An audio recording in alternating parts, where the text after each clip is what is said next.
Fujimori is a name which gives rise to devotion or loathing almost in equal measure. Here in Cajamarquilla, on the fringes of the capital, the support for the heiress to the Fujimori dynasty, Keiko, is absolute. To these voters, Alberto Fujimori saved Peru from economic ruin and terrorism in the 1990s. For some of that time, his daughter Keiko served as his first lady. Just as we defeated terrorism, we have the capacity and the will to defeat crime. Her campaign has drawn voters from all social classes, but particularly among the poor. I support Keiko, firstly because she's a woman, and secondly because her policies focus on what we really need, security most of all. She's capitalized on her father's legacy of public works across the country. Fujimori's government always identified with the people and supported them. That's why even now it has more than 30% solid support, which has never gone down. It's why Keiko is so popular. It's places like this on Lima's poor outskirts where Keiko Fujimori is hugely popular.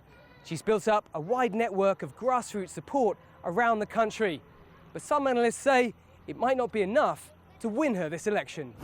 On Tuesday, some 30,000 people marched against Keiko Fujimori's candidacy on the 24th anniversary of a coup staged by her father.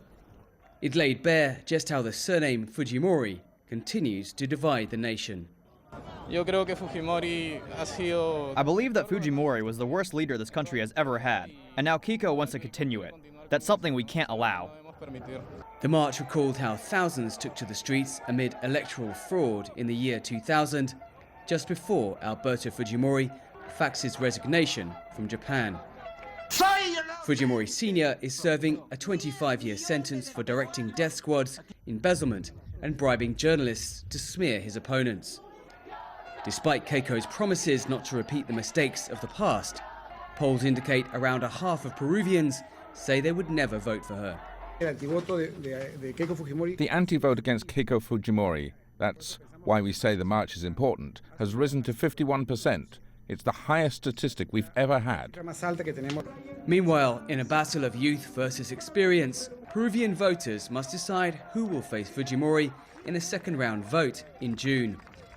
Will it be 35-year-old leftist candidate Veronica Mendoza, who surged in the polls pledging to rein in corruption and halt the sell-off of Peru's natural resources? Or the investors' favourite, 77-year-old Pedro Pablo Kuczynski, known as PPK, campaigning as a steady hand on the economy? Pollsters say both are statistically tied in second place as Peruvians head to the polls. Dan Collyns, CCTV, Lima.